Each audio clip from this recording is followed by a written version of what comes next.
السلام عليكم، كي دايرين؟ لاباس عليكم؟ كنتمنى تكونوا بخير وعلى خير وبصحه جيده ان شاء الله. اليوم غادي نشارك معكم القرعه الفران، كتجي زوينه بزاف. عندي 4 ديال القرعات، غنعييكم بالقرعه. 4 ديال القرعات، عندي 2 ديال البصلات، 4 ديال البيضات، عندي زيت البلديه، شويه ديال الزعتر، شويه ديال الملح. الا كان عندكم البزار، الا بغيتوا البزار ديروا شويه. عندي الفرماج، الا كانت عندكم مورساريلا حتى هي مزيانه. عندي فرماج محكوك، عندي شابلور. وغادي نبداو بسم الله. نقطع دابا نقطع القرعه على هذا الشكل هذا.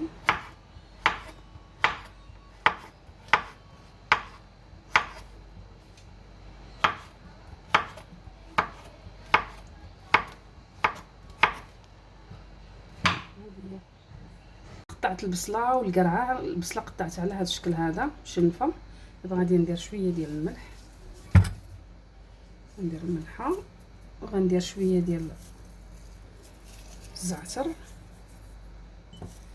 نتوما الا بغيتوا البزار ديروا شويه البزار، يعني كيجي فيها زوين. صافي، ندير زيت العود،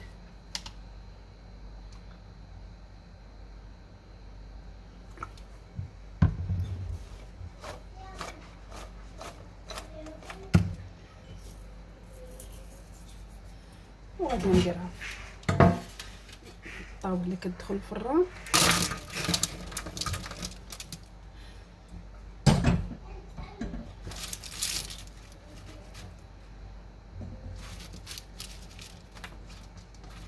ندخلها الفران ونتلاقاو من بعد.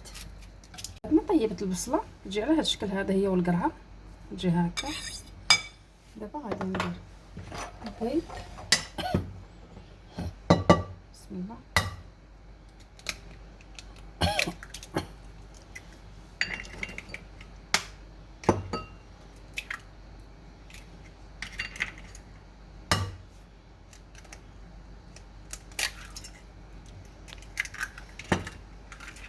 ندير شويه ديال المعدنوس، شويه ديال الملحه،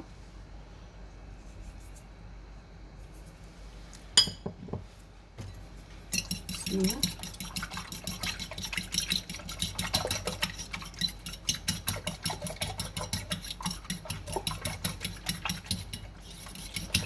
صافي غادي نخلط كلشي.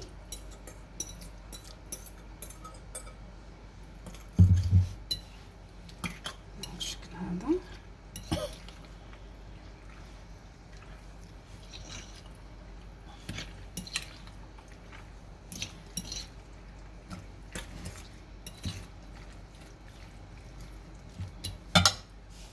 ناخذ واحد الليمون اللي كيدخل الفران،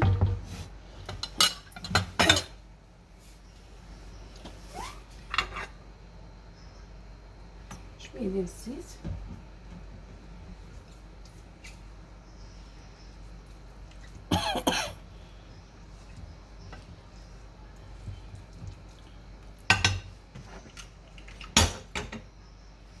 هنا. صافي غادي ندير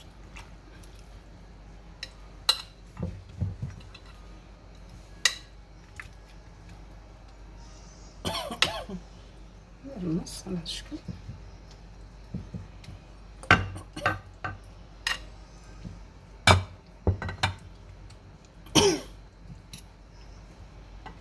دابا غادي ندير الفرماج، اي فرماج غادي يكون عندكم، موزاريلا، اي فرماج ماشي مشكله.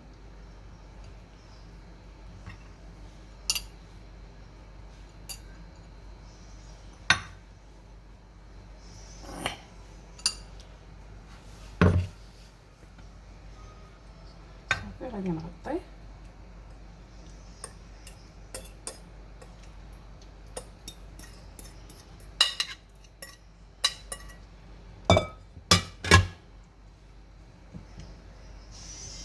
بهذا الشكل.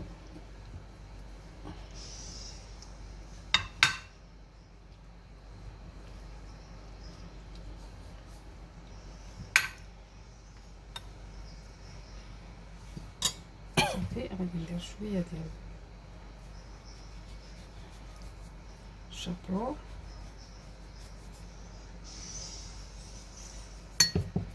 شويه ديال الفرماج محكوك.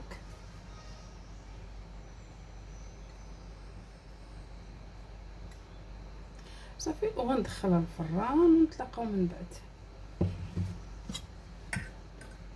ديالي بعد ما خرجتها من الفران كتجي على هذا الشكل هذا، كتجي زوينه بنينه بزاف. كنتمنىكم تجربوها، راها كتجي زوينه بزاف. بغيت نقطعها معكم ولكن باقا سخونه. بالصحه والراحه، السلام عليكم.